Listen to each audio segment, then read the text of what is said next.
एक गुरु का शिष्य बहुत बातूनी था। वह हर समय बातें करता रहता था, दिन भर इधर उधर की बातें करता रहता था और आश्रम के अन्य शिष्यों को सुनाता था।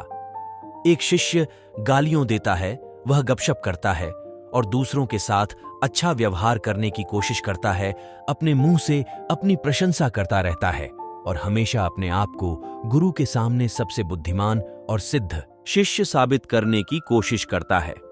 अपने को सभी शिष्यों से अलग और श्रेष्ठ मानते थे। उन्होंने कहा कि मैं एक अमीर परिवार का लड़का हूं। अगर मैं चाहता तो एक आरामदायक और शानदार जीवन जी सकता था, लेकिन मैं वह सब छोड़कर यहां आया क्योंकि मुझे सच्चाई की तलाश है। मैं खुद को जानना चाहता हूं, मैं जीवन को जानना चाहता हूं, इसलिए मेरा लक्ष्य सबसे बड़ा है। एक दिन गुरुजी ने सभी शिष्यों को आश्रम में बुलाया और कहा कि आप सभी को अगले 1 महीने तक कुछ संकल्प लेना है। इससे आपका संकल्प मजबूत होगा और आप में आत्मबल का संचार होगा। आप सभी अपनी क्षमता के अनुसार कोई भी संकल्प ले सकते हैं और 1 महीने के पहले आप में से जो कोई भी अपने संकल्प को भंग करता है, वह अपनी पुरानी दिनचर्या में वापस चला जाएगा। सभी शिष्यों ने अपनी शक्ति के अनुसार बड़े या छोटे संकल्प लिए और गुरु को अपना संकल्प बताकर वहां से चले गए। लेकिन बातूनी शिष्य अपने को सबसे अलग और बड़ा दिखाना चाहता था। तभी वह गुरु की आश्रम में पहुंचा और बोला कि मुझे कोई छोटा संकल्प नहीं करना है, बल्कि आपके जैसा कोई बड़ा और महान संकल्प करना है।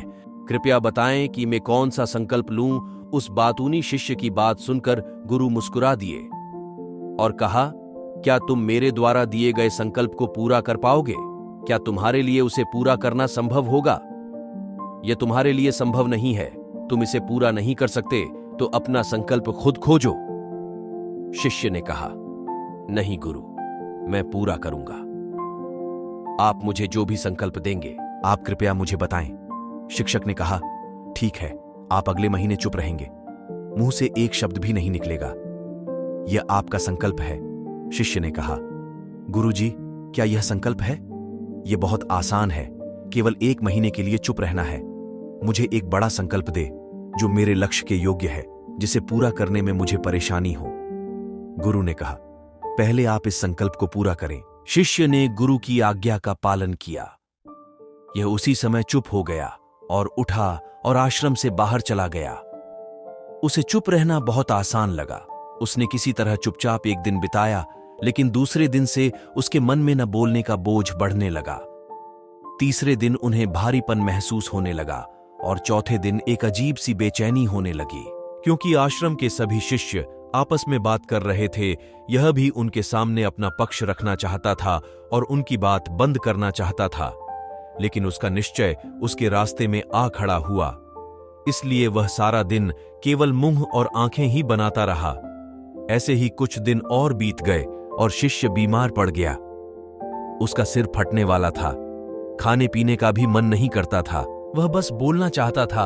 वह गुरुजी के पास गया और उनके सामने बैठ गया और उन्हें कहा, गुरुजी, मुझे बोलना है, बिना कहे मुझे सांस नहीं आ रही है, मेरा दम घुट रहा है, मैं अंदर से पागल हो रहा हूं, मैं क्या करूं? क्या मुझे अपने संकल्प तोड़ देने चाहिए?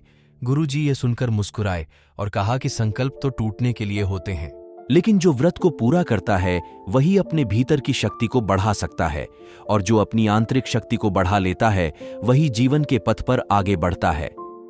बुद्धि और जागृति संकल्प लेना आपके हाथ में था और उसे तोड़ना आपके ऊपर है। आपके अनेक सहशिष्य संकल्प तोड़कर अपनी दिनचर्या में लौट आए हैं। अगर आप ऐसा नहीं कर पा रहे हैं तो आप अपने संकल्प को तोड़ भी सकते हैं और अपनी पुरानी दिनचर्या में वापस जा सकते हैं। लेकिन याद रहे, अगर आज आप इस छोटे से संकल्प को संभाल नहीं पा रहे हैं तो बाकी जिंदगी कैसे संभालेंगे, मुझे शक है। बाकी फैसला पूरी तरह तुम्हारे हाथ में है। बौ बिना कुछ कहे वापस चले जाते हैं और खुद को अपनी झोपड़ी में बंद कर लेते हैं। झोपड़ी से बाहर आते थे केवल अपने आवश्यक कार्यों के लिए। बाकी समय वह कुटिया के अंदर ही बैठा रहता था।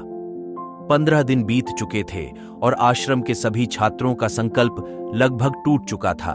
बाहर से जितना शांत हूं, भीतर उतना ही कोलाहल है। मुझे संदेह है कि मेरा संकल्प अभी भी कायम है या नहीं, क्योंकि मुझे बोलने की आदत है। गुरु कहते हैं, आप बाहर से भले ही खामोश हों, लेकिन अंदर ही अंदर कहते रहते हैं, आपको इन बातों और आवाजों से दूर जाना होगा। शिष्य गुरु को प्रणाम करके चला जाता है और भोर होते ही वह अपनी कुटिया छोड़कर जंगल में चला जाता है। कई दिन बीत जाते हैं और संकल्प का समय भी पूरा हो जाता है, पर वह शिष्य वापस नहीं आता। आश्रम में सभी को डर था कि जंगली जानवरों ने उसे खा लिया है। इस दौरान लोगों ने उसे खोजने का काफी प्रयास किया, लेकिन वह कहीं नहीं मिला। गुरु के सभी शिष्यों ने स्वीकार किया था कि जंगली जानवरों ने उन्हें अपना शिकार बनाया है, लेकिन मास्टर जी को ऐसा नहीं लगा। एक दिन आश्रम का एक शिष्य गुरु के पास आया और बोला, गुरु, बातूनी शिष्य को क्या हुआ? जानवरों ने मार डाला होगा। मालिक ने कहा, हो सकता है जानवरों ने उसका शिकार किया हो, लेकिन उसके ना लौटने का कोई और कारण हो सकता है। हो सकता है कि वह जिस चीज के लिए वहां गया था वह मिल गया हो। शिष्य ने पूछा कि क्या ज्यादा बोलना हानिकारक है? गुरु ने कहा, यह भी मानव जीवन के कई दुखों में से एक है कि वो कभी चुप नहीं रह सकता। वो हमेशा कुछ ना कुछ कहता रहता है। हमारा आधे से ज्यादा दुख हमारे अकेले बोलने से होता है। ज्यादातर परिवारों के झगड़े की वजह हमारी बेवजह की बातें बोलना है।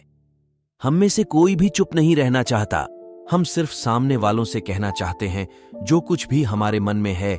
हम उसे समझाना चाहते हैं कि आप गलत हैं और मैं सही कहां तक उचित है, क्योंकि दूसरा भी वही कर रहा है और इस तरह सब एक दूसरे का सड़ा गला सामान ले रहे हैं। तो समय के साथ साथ उन्हीं बातों की परतें गिनते रहते हैं और एक दूसरे को सुनाते रहते हैं। इस तरह सुनने सुनाने पर यह काम जीवन भर चलता रहता है। लेकिन इस अज्ञानता में हम अपना समय, अपना जीवन, अपनी समझ और सबसे महत्वपूर्ण वह अनमोल क्षण खो देते हैं जिसे जिया जा सकता है, जिसका अनुभव किया जा सकता है, जिसमें आनंद पाया जा सकता है। लेकिन बदले में हमें क्या मिलता है? कुछ भी नहीं, सब व्यर्थ जाता है।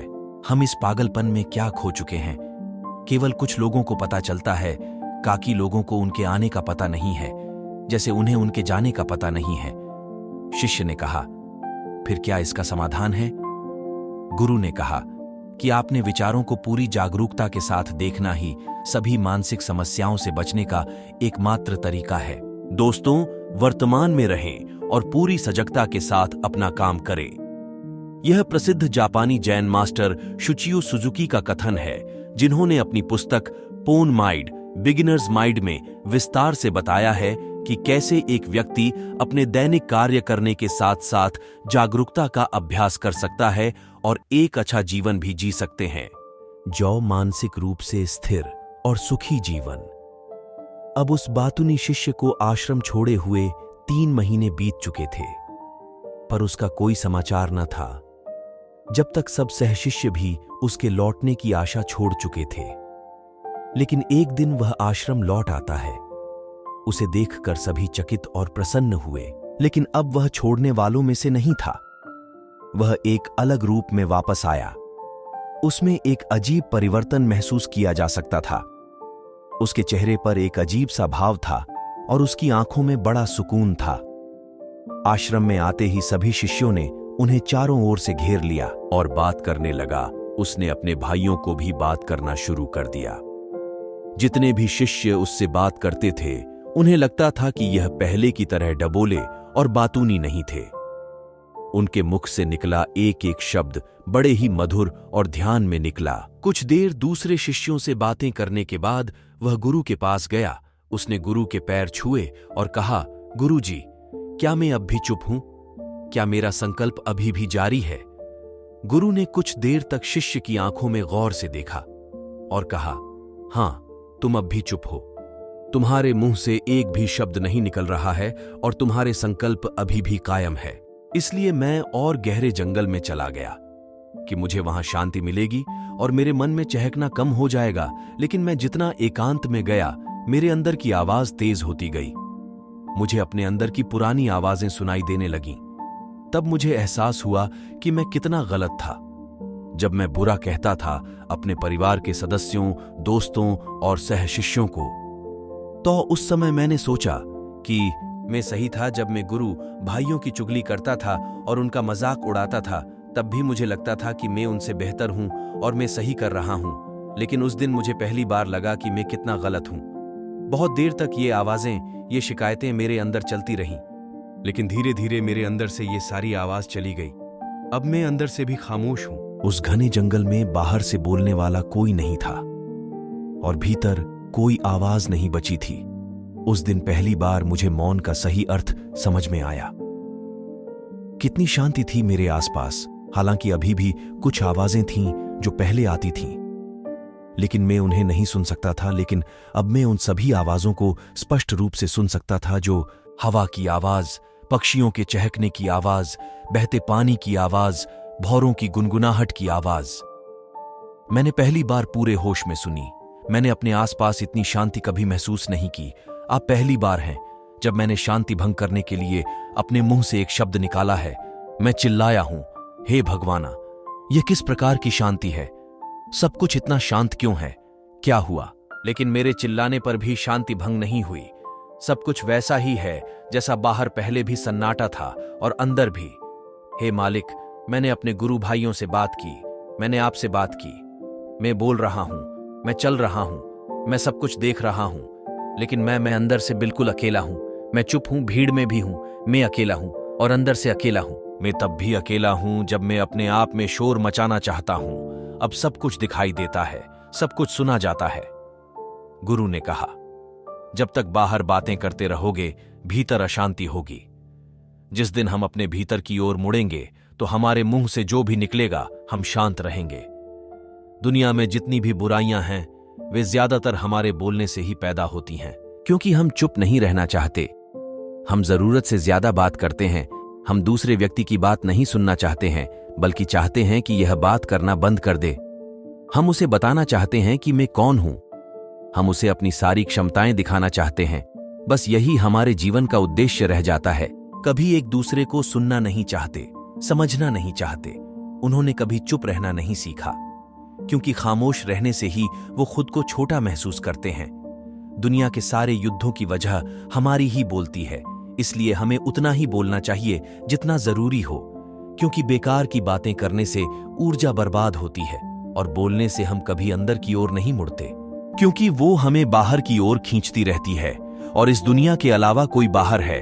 लेकिन अगर हम अपने भीतर की दुनिया की ओर मुड़ना चाहते हैं तो इस मुंह को बंद रखना चाहिए। इसलिए जो सभी प्रबुद्ध हो गए हैं, एकांत की ओर भागा, ताकि उन्हें ज्यादा न बोलना पड़े, न ज्यादा सुनना पड़े। वे अकेले रहें और शांत रहें, ताकि वे आसानी से भीतर की यात्रा कर सकें। लेकिन कोई चाहे तो इस दुनिया में रहकर भी एकांत में रह सकता है, शांत रह सकते हैं, लेकिन इसके लिए उन्हें अपनी ऊर्जा बचानी होगी, जिसे वे व्यर्थ की बातों में बर्बाद कर रहे थे। दोस्तों, इस कहानी की सीख यह है कि व्यर्थ बोलने से आपकी ऊर्जा नष्ट होती है, और ऐसा कहना हमें वापस भीतर नहीं जाने देता, क्योंकि यह हमें बाहर की ओर झुकाए रखता है। और जो अपने भीतर यात्रा करना चाहते हैं, उन्हें अपना मुंह बंद रखना चाहिए। मुझे आशा है कि आपको यह कहानी पसंद आएगी और